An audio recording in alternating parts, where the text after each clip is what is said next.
మీరు చెప్పిన మార్గాల్లో నడుచుకుంటూ ఎన్ని ప్రోగ్రామ్స్ చేసామో విజ్ఞానంలో 10 సంవత్సరాల్లో. నేనైతే పిల్లల్ని టూర్ తీసుకెళ్ళటం కానీ, 10th క్లాస్ ఎగ్జామ్స్ పిల్లల్ని పిక్నిక్ తీసుకెళ్ళటం కానీ, ఇవన్నీ కూడా గవర్నమెంట్ సెక్టర్లో మేము చేయలేకపోయాం.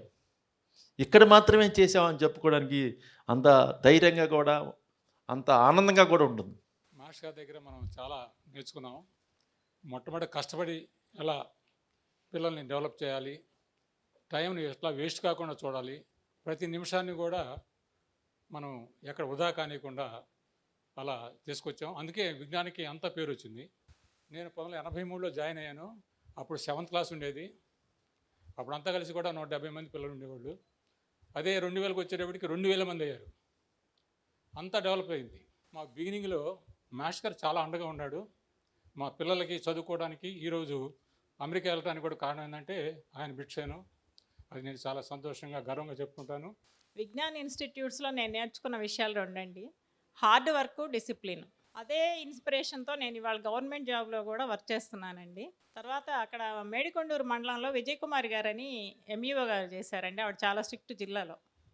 ఆవిడ వచ్చినప్పుడు మా స్కూల్లో అడుగుతారు, అమ్మ మీ స్కూల్లో సి గ్రేడ్ పిల్లలు ఎంతమంది ఉంటారు? ఒక్కళ్ళు కూడా నా స్కూల్లో ఉండరండి. కారణం ఏంటంటే రత్తయ్య గారు ఎప్పుడు మీటింగ్స్లో ఒకటే చెప్పేవాళ్ళు, ఒక పిల్లవాడి చదువు రాకపోతే మనం 10 సార్లు రాకపోతే 11వ సారి కూడా చెప్పాలి, వాళ్ళకి ఎక్స్ప్లెయిన్ చేయాలి మనం, అప్పుడు వస్తుంది. సో సి గ్రేడ్ అనే పిల్లలు ఉండరు. ఎందుకంటే according to child psychology every child has IQ. So మనం కృషి చేస్తే వాళ్ళకి చదువు వస్తుంది తప్పకుండా. రత్తయ్య గారు ఒకటే చెప్పేవాళ్ళు, ఏ పిల్లవాడైనా సరే ఒకే రకంగా ట్రీట్ చేయాలి, మెరిట్ వాళ్ళని వచ్చి స్పెషల్గా కోచింగ్ ఇవ్వటం అట్లాంటివి ఏమి ఉండకూడదు, ఎవరికైనా సరే ఒకే రకమైన ట్రీట్మెంట్ ఉండాలని చెప్పేవాళ్ళు. వారి ఆధ్వర్యంలో పనిచేయడం చాలా గర్వకారణంగా ఉంది. ఇక్కడ నేను రత్తయ్య గారి దగ్గర నుంచి నేర్చుకున్నది సింప్లిసిటీ. అప్పటికి ఇప్పటికీ ఎన్ని కోట్లైనా సంపాదించవచ్చు కాక చాలా సింపుల్గా ఉంటారు. ఇంకా రెండవది నేను నేర్చుకున్నది ఏంటంటే విలువలతో కూడే విద్యను విద్యార్థులకు అందించడం. టీచింగ్ అనేది ప్రతి ఒక్కళ్ళు చేస్తూనే ఉంటారు, అది అంత పెద్ద గొప్ప విషయమేమీ కాదు. కానీ అందరికీ విలువలతో ఎలా ఉండాలి, సమాజంలో వాడి బాధ్యత ఏంటి అవి చెప్పాలి. ప్రతి పిల్లవాడికి కూడా చెప్పి నడవడికి ఎలా ఉండాలి, వాడి క్యారెక్టర్ ఏంటి అవన్నీ కూడా మనం నేర్పించాలి. అవన్నీ కూడా రత్తయ్య గారు అప్పుడే చెప్పేవాళ్ళు. మనం టీచ్ చేసేటప్పుడు దాదాపుగా 70% మనం చెప్పినప్పుడే విద్యార్థికి రావాలి, అప్పుడే మనం వాడికి చక్కగా చెప్పినట్టు అని ఎప్పుడు చెప్తా ఉంటారు. జీవితంలో ఏం చేయాలి, జాబ్ లేదు, ఎటువంటి పరిస్థితుల్లో ఉన్నాం, ఏం లేనప్పుడు మొదటి అడుగు ఇచ్చిన వ్యక్తి రత్తయ్య గారు. నాకు 10th క్లాస్లో మరి ఏ ధైర్యంతో నాకు 10th క్లాస్ మ్యాథ్స్ ఇచ్చారో తెలియదు, కానీ ఆ 10th క్లాస్ మ్యాథ్స్ ఇచ్చిన తర్వాత ఆయన సంస్థలో చేరిన తర్వాత అక్కడి నుంచి ఇప్పుడు దాకా అసిస్టెంట్ కమిషనర్ దాకా వెనుదిరుకుండే చూసుకోలేదు. ఇప్పటిదాకా నా లైఫ్ సజావుగా సాగిపోతుంది. ఆయన స్టూడెంట్స్కి జ్ఞానం ప్రదానించడమే కాదు, కొందరి జీవితాల్లో కూడా జీవితాన్ని కూడా ప్రసాదిస్తారని చెప్పి ఆయన నిరూపించారు. నేను నా మొదటి అడుగు వేసింది విజ్ఞాన్ విద్యాలయంలో. అక్కడ నేను నేర్చుకుంది క్యారెక్టర్ డెవలప్మెంట్, పంక్చువాలిటీ ఒకటి. ఎప్పుడైనా మీటింగ్లో సార్ చెప్పింది ఏంటంటే పిల్లలు చాలా నాలెడ్జ్ తక్కువగా ఉంది అని మనం తక్కువ అంచనా వేయడం కాదు, మనం వాళ్ళ లెవెల్కి వెళ్ళి వాళ్ళని మనం పైకి తీసుకురావాలని ఎప్పుడు ఒక విషయం చెప్తూ ఉండేవాళ్ళు. ఇంకొకటి ఏంటంటే చాలాసార్లు మీటింగ్లో అసలు ఆలోచన లేకుండా మనిషి ఉన్నాడంటే వాడు ఆనంద పురుషుడు అని ఒక మాట చెప్పేవాళ్ళు. ఆలోచన లేకుండా మనిషి లైఫ్లో ఏదైనా చేయడం చాలా కష్టం. Planning is very important to do anything in life. Vignan is Vignan. Till now there is no competition. ఎందుకంటే ఎన్ని చైనా ఎడ్యుకేషన్స్ వచ్చినా కానీ Vignan it has its own. Why? Because behind our director's vision and our director's direction is more. Otherwise, we can't say about it. ఆ ఉద్యోగం నేను BSc BEd చదవటం వల్ల వచ్చిందేమో కానీ గవర్నమెంట్ జాబ్ మాత్రం విజ్ఞానంలో చేయటం వల్లే వచ్చింది. విజ్ఞానంలో 2 సంవత్సరాలే చేసిన, ఆ 2 సంవత్సరాలు చేసిన సర్వీసు అయిపోయి 30 ఏళ్ళైనా నేను విజ్ఞానంలో చేశాను, విజ్ఞానంలో టీచర్గా చేశాను. నేను ఇప్పటికీ విజ్ఞాన టీచరేనేమో అన్నంతగా మాకు ఆ రోజు అవకాశం ఇచ్చారు, మమ్మల్ని అలా ట్రైన్ చేశారు. విజ్ఞానం అంటే అదొక మనం చెప్పలేము, అదొక ఫీలింగ్ అనమాట, అదొక అనుభూతి, అదొక వైబ్రేషన్. సార్ ఎప్పుడు చెప్తుంటారు, ప్రైమరీ ఎడ్యుకేషన్లో లాంగ్వేజెస్కి ఎక్కువ ఇంపార్టెన్స్ ఇవ్వండి, లాంగ్వేజెస్ వస్తేనే ఏ సబ్జెక్ట్ అయినా నేర్చుకుంటారు. నెక్స్ట్ గ్రూప్స్కి కాదు, లాంగ్వేజెస్లోనే ఎప్పుడు ఇంపార్టెంట్ ఇస్తేనే నెక్స్ట్ హయ్యర్ ఎడ్యుకేషన్లో బాగా ఇంప్రూవ్ అవుతారు అనేసి ఆ సిస్టమ్ ఇప్పుడు కూడా మేము ఫాలో అవుతున్నాం మా పిల్లలకు కానీ స్కూల్లో పిల్లలకు కానీ. నేను విజ్ఞాన్ హై స్కూల్ లక్ష్మీపురంలో 10th క్లాస్ ఫిజిక్స్ చెప్పాను. అప్పుడు విజ్ఞానంలో పనిచేయటం వల్లనే ఈరోజు కూడా జడ్పీ హై స్కూల్లో ఫిజిక్స్ టీచర్గా మేము డైరెక్ట్గా క్లాస్కి వెళ్ళి ఎటువంటి రెఫరెన్స్ లేకుండా డైరెక్ట్ క్లాస్లో టీచ్ చేయడానికి కారణం ఏంటంటే విజ్ఞానంలో పనిచేయటమే. ఇంకో విషయం ఏంటంటే నేను ఇంటర్మీడియట్ చదువుకుంది విజ్ఞానంలోనే, ఇక్కడ వడ్లమూడి. మేము సెకండ్ బ్యాచ్ 84 to 86. మా బ్యాచ్లో మురళీధర్ రెడ్డి అని జాయింట్ కలెక్టర్గా గుంటూరుగా చేశారు. తర్వాత ఈస్ట్ గోదావరి కలెక్టర్గా కూడా చేశాడు. విజ్ఞాన్లో మన సార్ దగ్గర నుంచి నేను అబ్జర్వ్ చేసిన మెయిన్ పాయింట్ ఏంటంటే సింప్లిసిటీ ఒకటి, వే ఆఫ్ టాకింగ్ ఒకటి. ఎవరినైనా చిన్నవాడు అవ్వచ్చు, పెద్దవాడు అవ్వచ్చు, వాడి క్యాడర్తో సంబంధం లేకుండా నవ్వుతా ఆత్మీయంగా మాట్లాడతారు.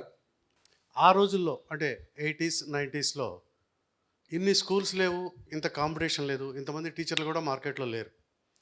మనలో ఎక్కువ మంది రూరల్ బ్యాక్గ్రౌండ్ నుంచి వచ్చాం. బీఈడీ సర్టిఫికేట్ తీసుకొని సార్ దగ్గరికి వస్తే ఎవరిని కాదనకుండా అవకాశాన్ని బట్టి జాబ్ ఇస్తూ వచ్చారు. సరే, జాబ్ చేస్తూ ఉన్నాం. మీరు గమనించారో లేదో, ఇప్పుడు టీచర్గా, గవర్నమెంట్ టీచర్గా మనకి సొసైటీలో ఉన్న వాల్యూ కన్నా ఆ రోజు విజ్ఞానంలో టీచర్ అంటే ఎక్కువ వాల్యూ ఉందండి. నేను పల్లెటూరు బ్యాక్గ్రౌండ్ నుంచి వచ్చాను టౌన్కి రావడానికి. అప్పుడు చదువుకోవడానికి ఉండటానికి రూమ్స్ అవి కూడా ఉండేవి కాదు మాకు. తర్వాత సార్ తోటి ఇట్లా ఎక్కడ ఉంటున్నారు ఏంటి అంటే, ఇట్లా పలానా చాట ఉంటున్నాను సార్, ఇట్లా చదువుకుంటున్నాను జేకేఎస్ కాలేజీలో, ఇట్లా స్పోర్ట్స్ పర్పస్గా ఉన్నాను అంటే సార్ అప్పుడు మాట్లాడి, నేను ఓన్లీ డిగ్రీ చదువుతున్నాను అప్పుడు, సార్ తీసుకొచ్చి సార్తో మాట్లాడించి ఎక్కడో ఉంటాం ఎందుకు, మన హాస్టల్లో ఉంటా, మన పిల్లలకు కోచింగ్ ఇస్తా చేయండి అంటే ఆ రోజు ఆ ప్లాట్ఫామ్ నాకు ఉపయోగపడి ఈరోజు నేను ఇక్కడ మీ అందరితో కలవడానికి ఒక అవకాశాన్ని నాకు ఇచ్చారు. సార్ ధన్యవాదాలు సార్. నేను ఇక్కడ 89 నుండి డిగ్రీ అయిపోవటంతోనే జాయిన్ అయ్యాను. 89 నుండి 2019 వరకు హిందీ టీచర్గా వర్క్ చేశాను. నేను ఇక్కడ 30 years వర్క్ చేశాను. మన కృష్ణదేవరాయలు గారికి నేను 5th 6th 7thలో చెప్పాను. అయినా మనమేం గుర్తుంటాం లేని, ఎక్కడన్నా ఫంక్షన్స్లో అది కలిసినా దూరంగా ఉంటాను. 2-3 సార్లు అట్లా కనపడినప్పుడు మేడం బాగున్నారా అని అంటారు. చాలా డెడికేటెడ్గా వర్క్ చేయడం అనేది విజ్ఞాన్లోనే నాకు బాగా చేతయింది. 91 to 94 ఇక్కడ నేను జాబ్ చేసినప్పుడు అటెండెన్స్ రిజిస్టర్ మెయింటెనెన్స్ దగ్గర నుంచి, టీచింగ్ నోట్స్ దగ్గర నుంచి, పిల్లల పేపర్లు దిద్ది ఆర్డర్లో పెట్టి ప్రోగ్రెస్ కార్డులు వేసే దగ్గర నుంచి అంత సిస్టమేటిక్గా ఉంటుంది. అసలు ఇప్పటికీ అదే ఫాలో అవుతున్నాం మేము. ఎక్కడో ఏదో ట్రైనింగుల్లో నేర్చుకున్నది ఏం కాదు, ఇక్కడ విజ్ఞాన సంస్థల్లో నేర్చుకున్నదే నేను ఇప్పటికీ ఫాలో అవుతున్నాను. టీచర్కి కావలసిన అట్మాస్ఫియరు అక్కడ ఎలా ఉంటే ఈ టీచర్ కంఫర్టబుల్గా ఆ స్కూల్లో వర్క్ చేయగలుగుతాడు డెడికేటెడ్గా అనేది విజ్ఞాన్ స్కూల్స్లో అది కనిపించేదే ఈ స్కూల్లో. అలానే పిల్లలకు కావాల్సిన అట్మాస్ఫియర్, పిల్లలు ఎలా ఉంటే వాళ్ళు నేర్చుకోగలుగుతారు, వాళ్ళకి మనం ఎలాంటి అట్మాస్ఫియర్ కల్పించాలి, అది ఈ రెండు కూడా మన స్కూల్లోనే, మన 1 సంవత్సరమే చేసినా కానీ మన అనుకునే అంతగా అలా అయిందనమాట. నెక్స్ట్ ఈ కాలేజెస్ గురించి, హాస్టల్స్ గురించి వింటూ ఉంటాం ఎప్పుడు కూడా. బయట విజ్ఞాన్ అనగానే అది ఒక నేమ్ కాదు, అది ఒక బ్రాండ్ లాగానే అయిపోయిందనమాట. హాస్టల్స్లో ఫుడ్ కూడాను ఇప్పటికి కూడానండి, అందరు ఎవరు కలిసినా కూడా చెప్పేది ఏంటంటే ఆ రోజుల్లో కూడా విజ్ఞాన్లో ఫుడ్ హాస్టల్స్లో పిల్లలకి ఎంత బాగా పెట్టేవాళ్ళు అనేది ఇప్పటికి కూడా నెంబర్ 1గానే చెప్పుకుంటారు ఇప్పటికి కూడా. నేను బెల్లంకొండలో 12.5 years పనిచేశాను. ముఖ్యంగా అక్కడ పనితీరు, అక్కడ పని చేయటం ద్వారా ఒక సెల్ఫ్ డిసిప్లిన్ అలవాటు అవుతుంది. అది ఖచ్చితంగా మేము లైఫ్ లాంగ్ ఫాలో అయ్యేటువంటి ఒక ప్రిన్సిపల్. 89-90 వాళ్ళు 2 years బ్యాక్ ఒక గెట్ టుగెదర్ పెట్టారు. వాళ్ళు మొత్తం, నేను అక్కడికి వెళ్ళిన తర్వాత ఒక 15 మంది పిల్లలు నా దగ్గరికి వచ్చారు. వచ్చి ఒక మాట అన్నారు వాళ్ళు, సార్ మేము 15 మంది సైన్స్ లెక్చరర్స్గా పనిచేస్తున్నాం సార్. ఒక 7 ఫిజిక్స్ లెక్చరర్స్ ఉన్నారు, ఒక 8 మంది కెమిస్ట్రీ లెక్చరర్స్ ఉన్నారు. మీరు సైన్స్ చెప్పడం వల్లే మేము ఈ 15 మంది ఈ స్థాయిలో ఉన్నాం సార్ అని చెప్తే నిజంగా యాజ్ ఎ టీచర్ చాలా సంతోషం కలిగింది, చాలా ఆనందం కలిగింది. అలాగే మరి these are all products of Vignan అని చెప్పుకోవడానికి మేము ఏమీ సందేహించట్లా, పైగా గర్విస్తున్నాం. One of the best things I like about Vignan, మనందరినీ ఐ థింక్ కనెక్ట్ చేసేది కూడా ఏంటి అంటే, more than Vignan as a workplace, we know Vignan as our second home. I can say that. మనం ఎంత కష్టపడ్డా, నేను ఇందాక ఇద్దరు ముగ్గురు టీచర్స్ మనందరం అనుకుంటా ఉన్నాం, విజ్ఞాన్లో మనం 8 దాకా చేసినా 10 దాకా చేసినా అలసట్ అనేది అనిపించదు. బికాస్ అందరం కలిసి కృషి చేస్తాం కాబట్టి, ఆ కనెక్షన్ ఉంటుంది కాబట్టి, వీ వర్క్ టుగెదర్. ఆ ఎనర్జీ, ఒక కామన్ కాజ్, మనందరం ఒకే ధ్యేయం కోసం వర్క్ చేస్తున్నాం అనే ఫీలింగ్ మనందరినీ చాలా యునైటెడ్గా ఉంచేది. మనకి విజ్ఞాన్లో ఏంటంటే వేరే యాక్టివిటీస్ కూడా చాలా ఉండేవి.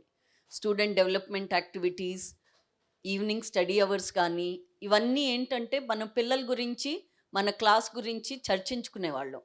ఈ క్లాస్లో ఈ 4 స్టూడెంట్స్ వెనకబడి ఉన్నారు, వీళ్ళకి మనం ఏం చేయొచ్చు, వీళ్ళకి ఏమన్నా పేరెంట్స్తో మాట్లాడిన తర్వాత వీళ్ళకి ఏమన్నా సపరేట్గా విడిగా కూర్చోబెట్టి చెప్తే బాగుంటుందా, ఇలా మన స్టూడెంట్స్ సమస్యలు కూడా మన ఇంట్లో సమస్యల్లాగా మనం చర్చించుకునేవాళ్ళం. అయితే ఇట్లాంటి కలవటం ఇక్కడ కలిసారు. ఇప్పుడు ప్రతి సంవత్సరం ఒకసారి కలవండి, ఎందుకంటే మీకు చాలా చాలా ఇది సైకలాజికల్గా చాలా ఎనర్జీ వస్తుంది, చాలా ఉత్సాహం వస్తుంది, చాలా ఆయుష్ పెరుగుద్ది, చాలా ఆరోగ్యం వస్తుంది. నేను ప్రత్యక్షంగా చూశాను అది. నేను 40 ఏళ్ళు మా 10th క్లాస్ అయిన తర్వాత మా బ్యాచ్మేట్స్ని, అప్పుడే 40 ఏళ్ళు అయిపోయింది, మా బ్యాచ్మేట్స్ని పిలిస్తే సరే అందరూ రెడీ అన్నారు. ఒక ఆవిడ మాత్రం నా కళ్ళు కనపట్లేదు, నా కాళ్ళు సరిగ్గా లేవు, నేను రాలేని ఎట్టి పరిస్థితుల్లో వీలవదని చెప్పింది. అయినా సరే నేను వదలకుండా ఒక మనిషిని పంపించి ఆవిడ ఫ్లైట్లో తెప్పించి ఇదంతా చేశాను. ఆ 2 రోజుల పాటు ఉన్నారు ఆ రాజమండ్రి దీంట్లో, అన్నీ షేర్ చేసుకున్నారు, ఫ్యామిలీ ఇబ్బందులు అవి ఇవి అన్నీ షేర్ చేసుకున్నారు. కానీ 2 రోజుల తర్వాత ఇంకా ఆవిడంతటా ఆవిడే నడిచింది, ఆవిడంతటా ఆవిడ కనపడింది, మొత్తం మర్చిపోయింది అదంతా. ఆవిడ ఏం చెప్పారో నాకు అంత ట్రైన్లో కూడా రాలేనంది, ఫ్లైట్లో తెప్పించి ఇదంతా చేసింది, అంతా మర్చిపోయింది 2 days తర్వాత. అంటే నిజంగానే అంత ఎనర్జీ వచ్చింది, నిజంగానే అంత ఉత్సాహం వచ్చింది. కాబట్టి ప్రతి సంవత్సరం ఇట్లా మనకి కావాల్సిన వాళ్ళతో, మన బ్యాచ్మేట్స్తో, మనతో పనిచేసిన వాళ్ళతో, మనతో షేర్ చేసుకున్న వాళ్ళతో కలిస్తే చాలా చాలా ఉత్సాహం వస్తుంది. ఇప్పుడు మేము ఉపన్యాసం చెప్పింది ఇదంతా ఇర్రెలవెంట్, మీ మధ్యలో ఏం ట్రాన్సాక్షన్ జరిగింది అనేది చాలా ఇంపార్టెంట్. ఎట్లా జరిగింది అప్పుడు గుర్తు తెచ్చుకోవటము, అప్పుడు ఇవన్నీ మంచిగా చెప్పుకోవటము, సో ఏదైనా చిన్న చిన్న కష్టాలు ఉంటే అవి షేర్ చేసుకోవటము, అవన్నీ that is more important than all this. ఈ ఉపన్యాసాలు ఇటుకన్నిటికంటే అది చాలా ఉపయోగం. అందుకని అప్పుడప్పుడు కలిస్తే చాలా మేలు జరుగుతుందని అనుకుంటా.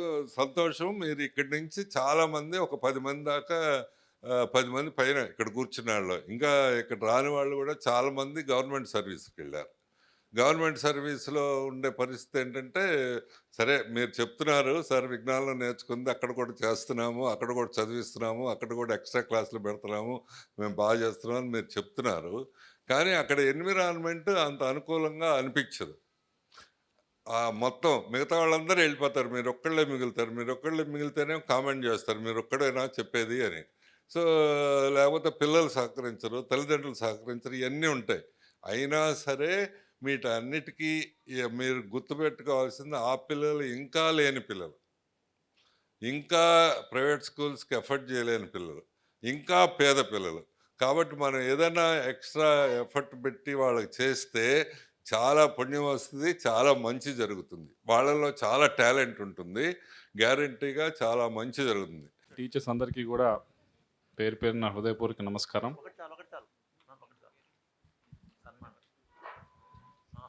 అందరినీ చూడటం చాలా బాగుంది. అంటే అందరినీ గుర్తుపట్టలేకపోయినా చాలా ఎక్కువ మంది మాత్రం గుర్తుపట్టగలను.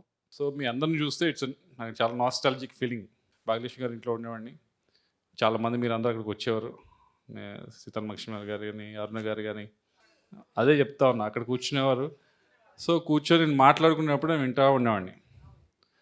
వీళ్ళకి అప్పుడు శాలరీ ఒక 600 రూపాయలు ఉండేది.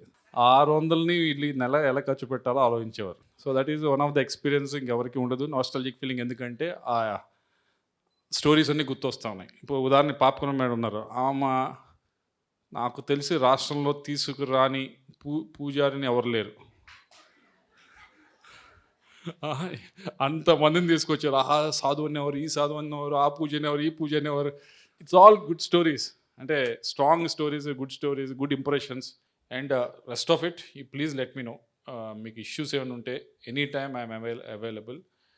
టీచర్స్ పరంగా మిమ్మల్నే కాదు, ఈ అక్రాస్ ద స్టేట్ చాలా చోట్ల టీచర్స్ పరంగా ఏమైనా ఇష్యూ ఉంటే ఫస్ట్ గుర్తొచ్చేది టీచర్సే కాదు, స్కూల్స్ వాళ్ళు కూడా. బడ్జెట్ స్కూల్స్, చిన్న చిన్న స్కూల్స్ ఉంటాయి కదా, వాళ్ళు కూడా ఫస్ట్ ఏమైనా ఇష్యూ రాగానే మన దగ్గరికి వస్తారు. నా దగ్గరికి వస్తారు, ఇది ఉందండి, ఇష్యూ ఉందండి, ఆ ఇష్యూ ఉందండి అని చెప్పి వస్తారు. లేకపోతే ఎక్కడైనా ఏ డిస్ట్రిక్ట్లో అయినా డిఓతో ఇష్యూ ఉంటే ఇది ఉంది అని చెప్పి వస్తారు. సో టీచర్స్ పరంగా ఏది ఉన్నా కానీ తప్పకుండా you please come to me. I try to do my best. అంటే అన్నీ 10 తీసుకుంటే 10 అవుతాయని నేను చెప్పను కానీ, but I put the best foot forward. So please come. And last ఇందాక చెప్పినట్లు, చైర్మన్ గారు చెప్పినట్లు, you please associate somehow with Vignan. Keep associating.